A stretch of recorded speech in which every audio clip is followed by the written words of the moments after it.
E hoje nós vamos falar do mitos ao logos. Caraca, velho, tô forte pra caramba. Ó.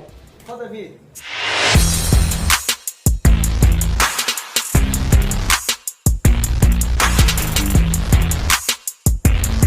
Do mitos ao logos. Mitos, logos. Grava essas duas palavrinhas aí, que é muito importante para o seu Enem. E se depois dessa aula você não tiver compreendido a transição do mitos ao logos, você vai levar um Rasengan bem no meio das costas. Quem assiste Naruto sabe do que eu tô falando.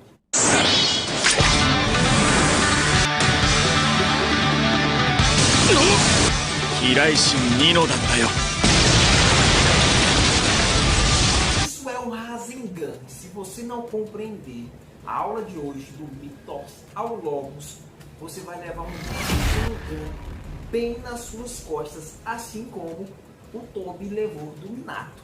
Beleza? O que é o mito, pessoal? A gente sempre fala mito, mitologia, mas o que é o mito? A palavra mito vem do grego mitos e significa basicamente contar. 1, 2, 3, 4, 5, 6, 7. Para, rapaz, não é isso aí não. É contar, falar alguma coisa para outra pessoa. Em outras palavras, o mito é uma narrativa. Quando você vai contar uma história, o que você faz? Você vai narrar a história. Você vai contar a história. Você vai falar a história para as outras pessoas. Sakura! Ou seja, pessoal, o mito é uma narrativa que pertence à tradição cultural de um determinado povo e visa trazer à tona respostas às questões fundamentais da existência Humana. Agora presta atenção, pessoal, numa coisa importantíssima. O mito explicava a origem do universo? O mito explicava a origem do universo? Explicava. O mito explicava a origem dos valores básicos da sociedade? Explicava. O mito explicava o funcionamento da natureza ou da physis? Outra palavrinha chave aqui para o seu Enem. Physis significa natureza. O mito explicava? Explicava. No entanto, essas respostas não eram respostas sobrenaturais. Ou seja, eram respostas fantasiosas, míticas. Eram narrativas divinas. Se você ainda não entendeu o que é o mito, eu vou largar um Rasengan nas suas costas. Vamos lá, segura aí na tela. Primeira tentativa humana de organizar um conhecimento sobre o universo, a história e o próprio homem. O mito tem uma racionalidade incipiente, ou seja, inicial e pré-reflexiva. No entanto, é a base da cultura, do imaginário dos povos primitivos, pré-reflexiva. Ou seja, ainda tem ali uma racionalidade incipiente, inicial. Ainda não estamos falando do pensamento racional filosófico. O mito ainda tem esse apelo ao divino, ao místico e ao fantasioso. Por isso, do mitos, da narrativa, ao logos, a razão. Beleza? Agora deixa eu fazer uma perguntinha para vocês, pessoal. Quem é que narra os mitos? Ora, é o poeta. Os poetas, do grego aedos, eram aqueles que contavam, narravam as histórias. Mas, professor, como que eu ia acreditar num cara desse? O cara chega lá, narra uma história, conta uma história fantasiosa sobre o universo, eu vou acreditar no cara? Calma, vou explicar para você agora. Ou seja, entre os gregos existia a crença de que os poetas, os aedos, eram escolhidos pelos deuses e eram legados revelações sobre o universo e a própria existência. Ou seja, não poderiam ser questionadas, muito menos contestadas. Elas eram tidas como verdades absolutas. Outra informação sobre os mitos é que, apesar de impregnados de uma boa dose... Não, rapaz, não é dose de café, não. Uma boa dose de ficção, de fantasia e de aspectos místicos, os mitos, eles eram cheios de sabedoria, tá? Os mitos possibilitavam a formação e expansão do imaginário daqueles povos, fazia com que eles também compreendessem as suas paixões, os mistérios sobre o mundo.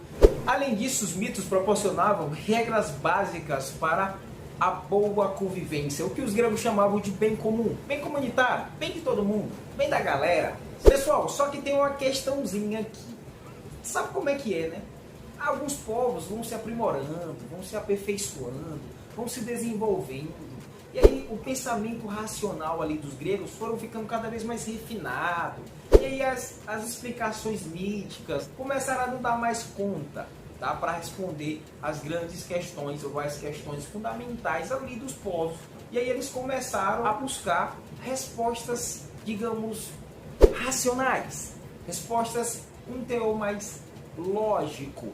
E aqui se dá a grande transição do mitos ao logos, ou seja, as questões como cosmogonia e teogonia vão ficar de lado e começar a dar espaço para a cosmologia. Professor, volta. Como assim cosmogonia e teogonia? O senhor nem falou o que é isso?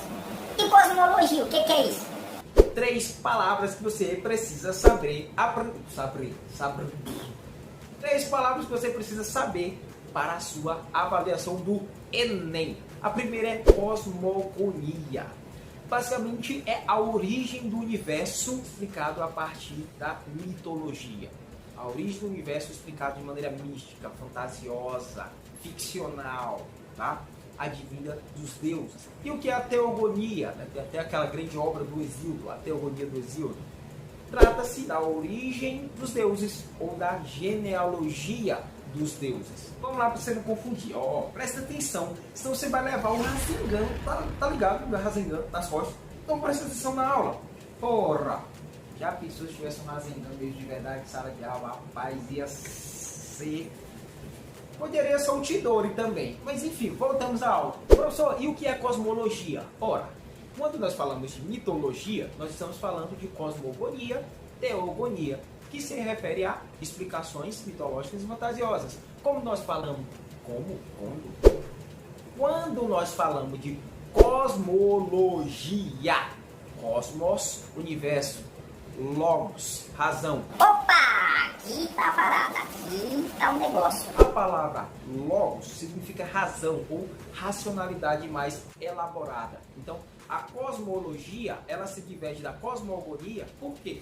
Porque enquanto a cosmogonia vai dar uma explicação do universo mítica, fantasiosa, advinda dos deuses, ou uma explicação divina, a cosmologia vai buscar uma explicação lógica, racional para a origem do universo.